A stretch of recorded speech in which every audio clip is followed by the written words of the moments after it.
En este vídeo os voy a contar el cuento de Cenicienta con una perspectiva que nunca antes habíais pensado. Utilizando la psicología profunda vamos a analizar el mensaje, el contenido simbólico que hay detrás de esta historia. Y en concreto vamos a hacerlo centrándonos en el proceso de transformación de Cenicienta y en la figura de la hada madrina.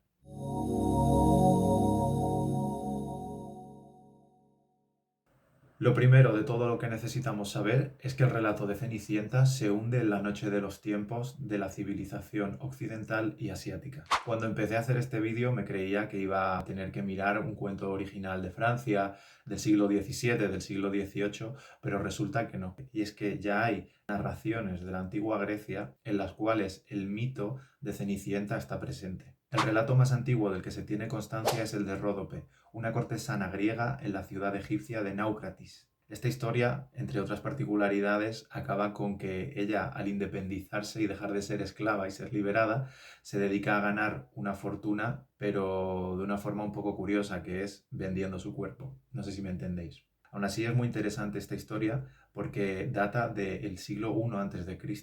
Fue registrada por Estrabón, un historiador que precisamente vivió entre el siglo I a.C. y el siglo I después de Cristo.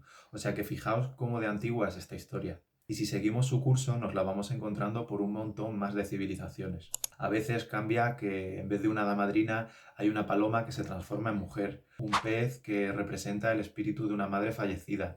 A veces Cenicienta es hija de un hombre que sigue vivo pero la madre falleció, otras veces es al revés.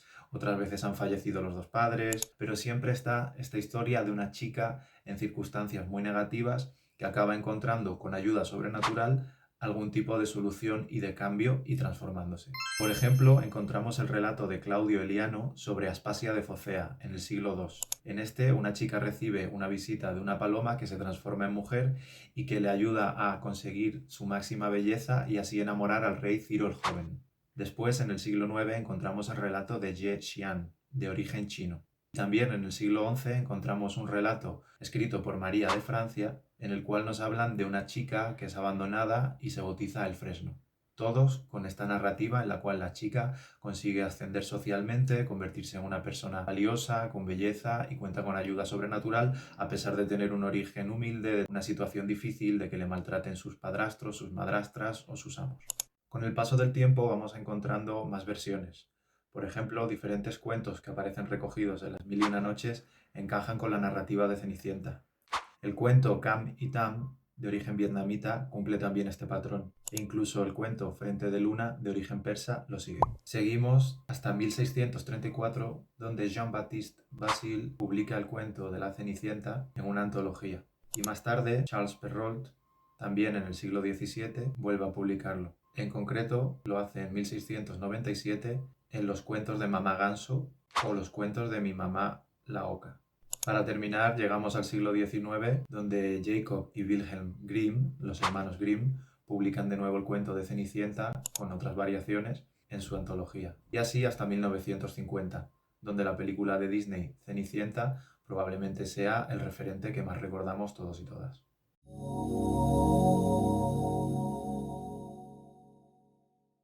Ahora bien, ¿qué es lo que podemos contar sobre Cenicienta que no haya sido dicho ya? Por supuesto, el cuento de Cenicienta ha recibido muchas críticas por tener algún tipo de referencia machista, poniendo el alcanzar un marido, un príncipe, casarse como objetivo final de Cenicienta. Aunque esta crítica es legítima, yo lo que voy a contaros hoy trata de arrojar una luz más positiva sobre el cuento.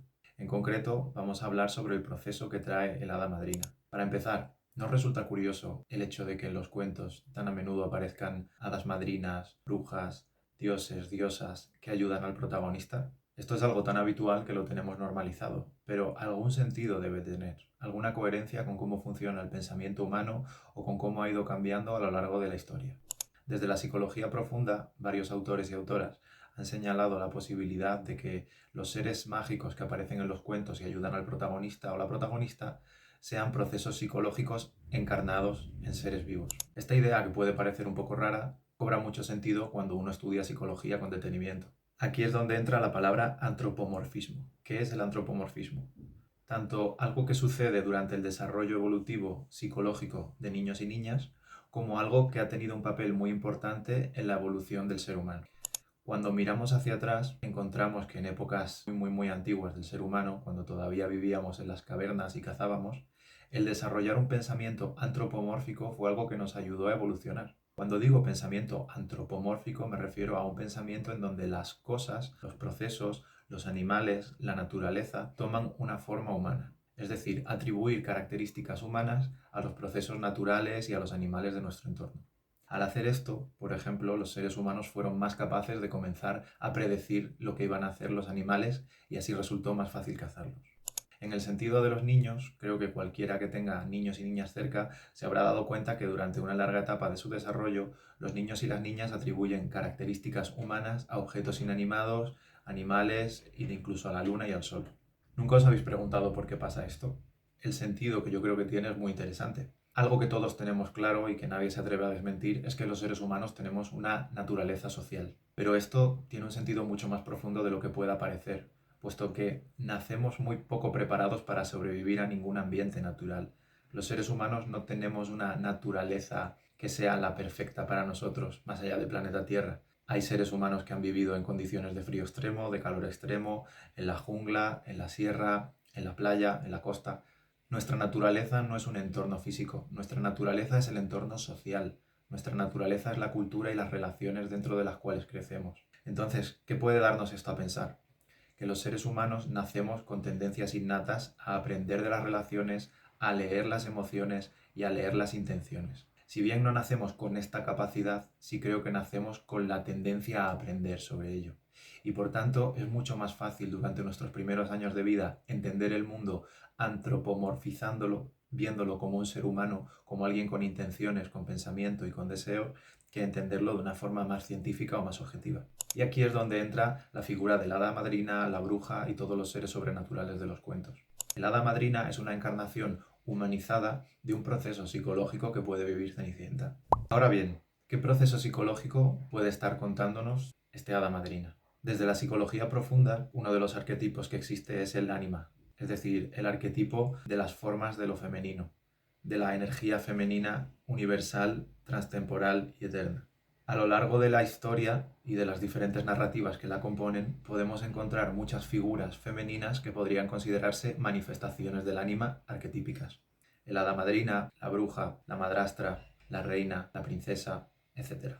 En el caso de Cenicienta, que es un relato donde predominan las figuras femeninas, podemos comenzar viendo una figura femenina sombría, una figura femenina negativa, como es la madrastra, la cual podría ser una mezcla del arquetipo de la madre con el arquetipo de la sombra, y un arquetipo de sombra muy mal integrado. La madrastra, no sabemos por qué, pero parece estar en un estado psicológico y espiritual muy negativo, muy estéril, muy dañado y solamente reproduce violencias contra Cenicienta, probablemente violencias que ella misma ha vivido. Sin embargo, la llegada de la hada madrina trae una mirada positiva sobre Cenicienta y esto también es muy importante. En psicología, con el paso del tiempo, ha sido imposible no darse cuenta de que el trato que recibimos de pequeños configura mucho sobre cómo vamos a pensar que es el mundo, que somos nosotros y cómo debemos comportarnos. Si el hada madrina aparece y cambia a Cenicienta, no es solamente por la magia. De hecho, la magia más importante de todas las que trae es tratar a Cenicienta como un ser humano, como alguien digno, devolverle una mirada sobre sí misma en la que le dice: tú puedes ser una princesa, tú puedes aspirar a algo más que a ser toda la vida la sirvienta de tus hermanastras y de tu madrastra.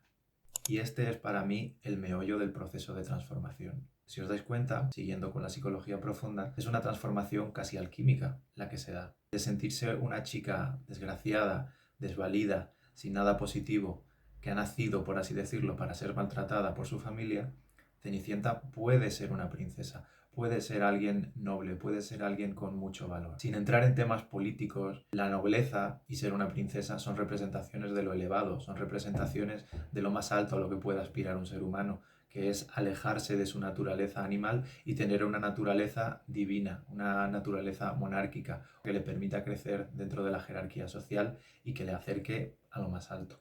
Si os paráis a pensarlo, todos los niños y las niñas del mundo necesitan sentirse reyes y reinas, príncipes y princesas de la casa y la familia en la que nacen. Cuando de pequeños hemos sido tratados con amor y hemos tenido la oportunidad de sentirnos el ser más querido y especial durante un tiempo, luego podemos ir soltando esa fantasía, pero desarrollar un sentimiento positivo de autoestima y de amor hacia nosotros mismos.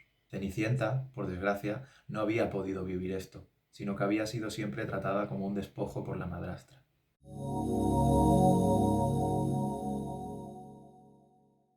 Cuando las personas son maltratadas toda su vida, a veces se vuelven muy violentas, pero otras veces no se vuelven violentas y se acostumbran a vivir con la cabeza agachada y pensando que son una basura, dicho mal y pronto. Esto, al final, es la base de construir una autoestima sólida o una autoestima pobre y dañada. La autoestima no es otra cosa que el relato que tenemos sobre nosotros mismos en el mundo, las capacidades que creemos que tenemos, las cosas valiosas, los defectos que tenemos y cuánto somos capaces de amarlos. Si vosotros fuerais Cenicienta, ¿cómo creéis que os sentiríais después de haber sido maltratados y obligados a ser sirvientes toda la vida? No tendríais una imagen muy positiva de vosotros mismos, ¿verdad? Sin embargo, si aparece de repente una hada madrina que te hace cuestionarte esa visión que tienes de ti mismo o de ti misma, la cosa es muy diferente. Como podéis ver, es la mirada que la hada madrina lanza sobre Cenicienta lo que despierta una especie de transformación alquímica en la imagen que ella tiene de sí misma. Los alquimistas tradicionalmente buscaban la forma para convertir el hierro en oro, para convertir los metales más pobres y las sustancias más desechables en el metal más valioso. Y de algún modo esto es lo que podemos ver en psicoterapia y lo que podemos ver en el cuento de Cenicienta. Cómo las personas pueden venir con un trauma del cual florece un crecimiento. Cómo pueden venir con un odio hacia una parte de sí mismos o una obsesión que bien tratada puede acabar convirtiéndose en uno de sus puntos fuertes. Y esto es lo que para mí representa el hada madrina, el grandísimo potencial de transformación que aparece cuando soy capaz de mirar mis defectos con amor y de creer que yo soy algo más que esos defectos. No me parece casualidad algunos detalles que aparecen en el cuento. Por ejemplo, el hada madrina, al venir, no trae cosas buenas y nuevas de la nada. Coge los harapos de Cenicienta, los andrajos con los que viste, y los convierte en el vestido de princesa. Coge una calabaza que andaba por ahí y la transforma en una carroza. Y coge los animales como ratones, sabandijas que había cerca de Cenicienta y los transforma en caballos nobles que la van a llevar al baile. El cuento aquí quizá nos está señalando que lo importante no es pretender convertirnos en otra cosa, sino darnos cuenta de que lo que somos puede llegar a ser otras muchas cosas. Mi tema, esta narrativa, esta idea se repite en muchos cuentos. Me vienen dos, El patito feo y el del león cobarde. Seguramente los conozcáis o los hayáis visto durante vuestra infancia.